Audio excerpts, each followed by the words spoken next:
living life every day, late at night, not okay, all I want. তো দেখো এই মিনমিনে বৃষ্টির মধ্যে আমরা বেরিয়ে পড়েছি। তো যাব একটু ননদের বাড়িতে, ননদের ছেলের শরীর খারাপ, ওকে দেখতে যাব আর একটু ঘুরে ঘাড়ে আসবো, বাপের বাড়ি একটু যাব, এই আর কি। তো যেহেতু ওই বাড়িতে যাব, মা দেখো লেবু পেড়ে দিচ্ছে।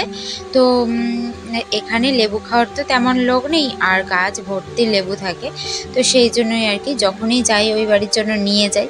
তো এই আর কি।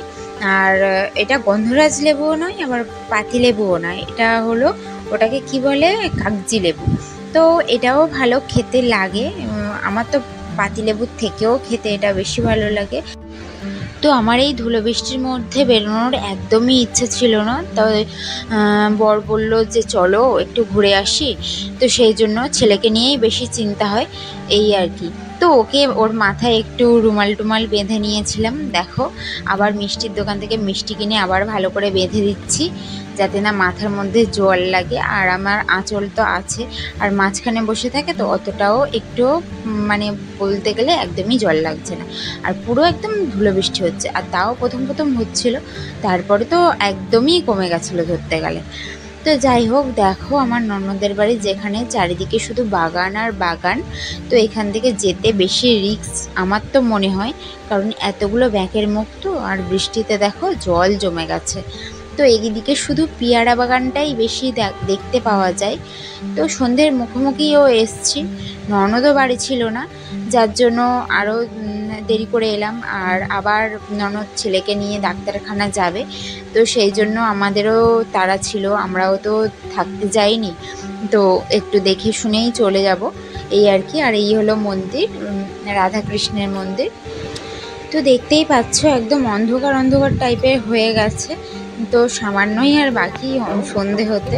আর সাহেববাবু তো প্রথম প্রথম আসতেই চাইছিল না, ও তো ছোটো থেকে তেমন কারোর বাড়ি যায়নি, তো সেই জন্য কোথাও নিয়ে গেলে প্রচণ্ড কান্নাকাটি করে, ওই জন্য ওকে নিয়ে কোথাও যায়ও না, যেতেও চায় না, আর গেলেও একবার থাকতে চায় না।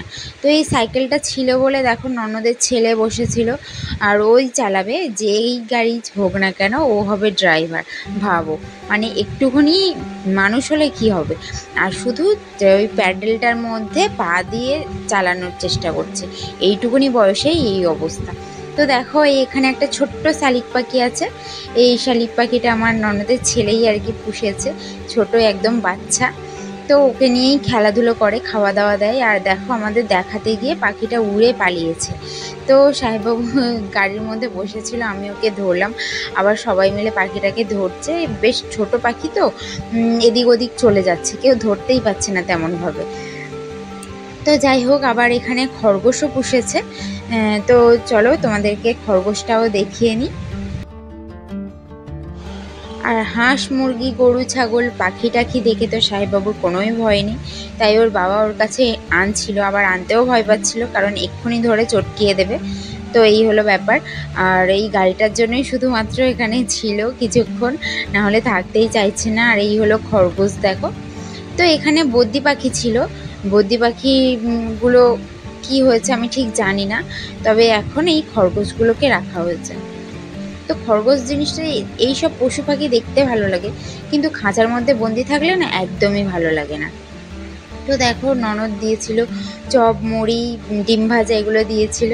তো সন্ধে টন্ধে পড়ে গেছে, তো সন্ধে দিতে গেছে সবাই মিলে, আবার ওখানে সন্ধের ওখানে চলে যাওয়া হবে। তো সাহেববাবু দেখো ওর বাবার সাথে চপ মুড়ি খেতে বসে গেছে।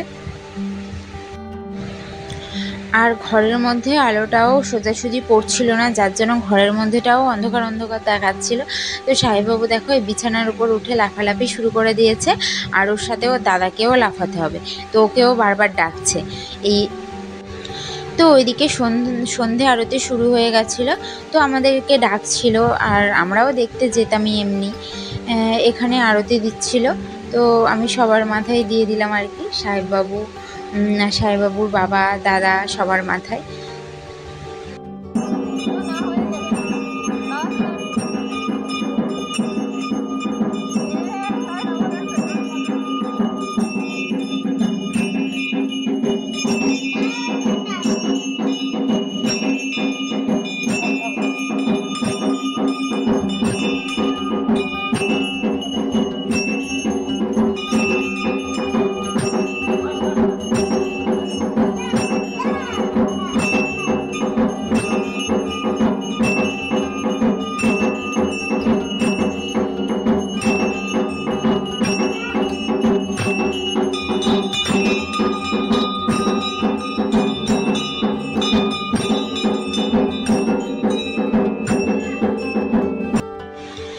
দেখো আমরা বেরিয়ে গেছি, আবার একটু বিশালে যাব, ভাইয়ের জন্য রাখিতে কিছু কিনবো, মানে ওকে দেওয়ার জন্য।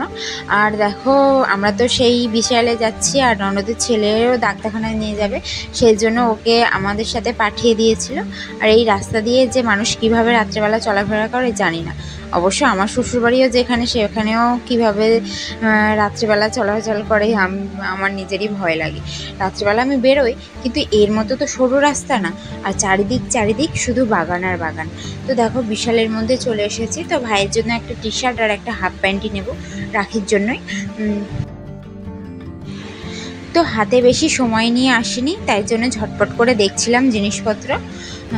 আর দেখো আমি একটা টি শার্ট নিয়ে নিয়েছি, তো তোমাদেরকে পরে দেখাচ্ছি কোনটা নিয়েছি। আর এখান থেকে পলাশ একটা হাফ প্যান্টের সাইজ আর কি চুজ করছিল, মানে কোনটা হবে আমার ভাইয়ের কোমরে সেটা আমি ঠিক বলতে পারছি না। তো দেখো এই টি শার্টটা নেওয়া হয়েছে, তো একটু নতুনত্ব লাগলো আমার, সেই জন্যই নিলাম। আর মামা বাড়ি এসে শেষে গুড় খাচ্ছিস? হ্যাঁ গুড় খাচ্ছিস? ইস, এটা রুটি দিয়ে খাবি? রুটি দিয়ে দেবো চিপে চিপে, রুটি দিয়ে দেবো চিপে চিপে, অর্ধেক রুটি দে তো দেখি। তো এই বাড়িতে আস্তে আস্তে অনেকটাই দেরি হয়ে গেল, 8টা পুরো বেজে গেছে। আর সাহেববাবু দেখো বায়নার শেষ নেই, সেই গুড় খাবে, শুধু গুড়ই খাবে আর অন্য কিছুই খাবে না। তাই অতটা গুড় খাওয়ানো তো ঠিক নয়, তাই না? সেই জন্যই আর কি। আর মা তো এখানে আবার রান্নাবান্না করে রেখেছে, রুটি আর তরকারি। তো খেয়ে দিয়েই এখান থেকে যাব ওই বাড়িতে।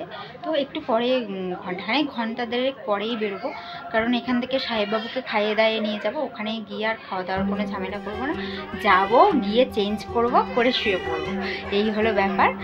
তো চলো, এলাম যখন একটু সবার সাথে কি বলবো, ভালো টাইম স্পেন্ড করি, চলো। তো দেখো মা আমাকে দই খেতে দিয়েছে আর পলাশকে মিষ্টি টিষ্টি দিয়েছিল। তো আমি নিজে খেয়ে আবার সবাইকে জিজ্ঞাসা করছি খাওয়ার জন্য কি। তো একা খেতে তো কেমন একটা লাগে, তাই খাওয়ার সময় সবাইকে জিজ্ঞাসাই করে নিই। তুই ললিপপ খাবি? হ্যাঁ, ই ছিঁড়তে পারছে না রে বাবু, ছিঁড়তে পারছে না তো। একটু মাম ধর না, একটু মাম ধর, একটু মাম ধরে খাওয়া।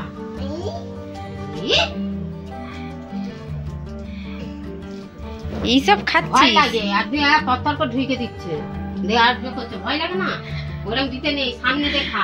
হ্যাঁ, এরকম চেটে চেটে খেতে হয়। চেটে চেটে, হ্যাঁ ওরকম চেটে চেটে খেতে হয়।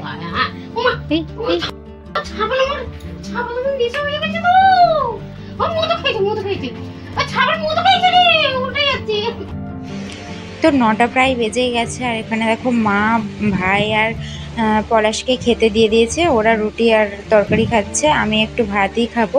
মা আমাকে জিজ্ঞাসা করেছিল, তো আমি বললাম যে একটু ভাতই খেয়ে নেব।